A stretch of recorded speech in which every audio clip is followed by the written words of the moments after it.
IBC மங்கை நேயர்களுக்கு வணக்கம். அரிசி கழுவுன தண்ணீரை நம்ம கீழே ஊத்திடுறோம். அரிசி கழுவுன தண்ணீரை பயன்படுத்துறதுனால நம்ம தலைமுடிக்கு என்னென்ன பயன்கள் இருக்கு அப்படிங்கறத இந்த வீடியோல நம்ம பார்க்கலாம். ஆனந்தி இந்த வீடியோல அரிசி கழுவுன தண்ணீரை தலைமுடிக்கு பயன்படுத்திருப்பாங்க. அந்த வீடியோவை தான் நீங்க இப்போ பாக்குறீங்க. அரிசி கழுவுன தண்ணீரை ஒரு பாட்டில்ல அடைச்சு வச்சு அதையும் உங்களுடைய தலைமுடிக்கு பயன்படுத்தலாம். இல்ல அப்படின்னா அரிசி கஞ்சியையும் உங்களுடைய தலைமுடிக்கு பயன்படுத்தலாம். சருமத்தோட அழகுக்கும் கூந்தலோட பொலிவுக்கும் இந்த அரிசி நீர் தான் அதிகப்படியான நன்மைகளை தருதுங்கிறாங்க. ஜப்பான்ல காலங்காலமா அரிசி கழுவுன நீரை வச்சுதான் கூந்தல பராமரித்ததா வரலாறே இருக்கு. அரிசி கழுவுன நீர்ல இருக்கிற இனோசிட்டால் உங்களுடைய ஹேர் டேமேஜ் தடுக்குது. உங்களோட முடியோட வளர்ச்சிக்கும் அது ஹெல்ப் பண்ணுது. அரிசியை நீர்ல ஊற வைக்கிறப்போ இதுல இருக்கிற ஸ்டார்ச் கூந்தலோட வளர்ச்சிக்கும் உறுதுணையா இருக்கிறதா கண்டறிஞ்சிருக்காங்க.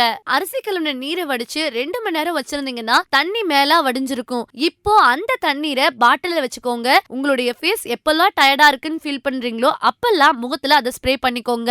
ஆன்டி ஏஜிங் ப்ராப்பர்ட்டியா இந்த தண்ணீர் பயன்படுது. உங்களுடைய ஸ்கின் ரொம்ப சாஃப்டாவும் ரொம்பவே மிருதுவாவும் இருக்கிறதுக்கு இது ஹெல்ப் பண்ணும். நீங்க உங்களுடைய ஹேருக்கு இந்த அரிசி கழுவுன நீரை பயன்படுத்தணும்னா குறைஞ்சது 7 மணி நேரமாவது அந்த தண்ணீரை அப்படியே நீங்க வச்சிடணும். அந்த மேலான நீரை வடிச்சிட்டு தலைக்கு ஷாம்பு இல்லைன்னா சீயக்காய் பயன்படுத்தினதுக்கு அப்புறமா இந்த அரிசி தண்ணீரை தலையில இருக்கிற மயிர்கால்கள் முதல் நுனிக்கால் வரைக்குமே 10 நிமிஷம் தடவி ஊற வைங்க.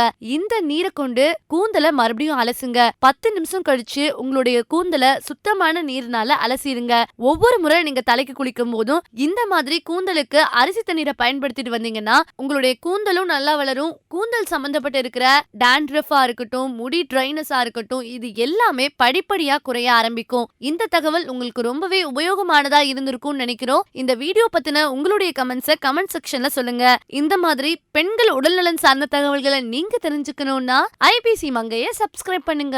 கொரோனாவோட தாக்கம் நாளுக்கு நாள் அதிகமாகிட்டே இருக்கு. மாஸ்க் யூஸ் பண்ணுங்க, சானிடைசர் உபயோகப்படுத்துங்க, சமூக இடைவெளியை கடைபிடிங்க. சுத்தமா இருப்போம், இந்த கொரோனாவை விரட்டுவோம். ஃபுல்லா டேன் ஆயிருக்கும். அப்போ மட்டும் மேக்கப் ரிமூவ் பண்ணிட்டு கொஞ்சம் இந்த டொமேட்டோ எடுத்துட்டு அதெல்லாம் கொஞ்சம் மூஞ்சிகளை ஐயோ கலராகி போயிடுமே சொல்லிட்டு அதெல்லாம் பண்ணிட்டு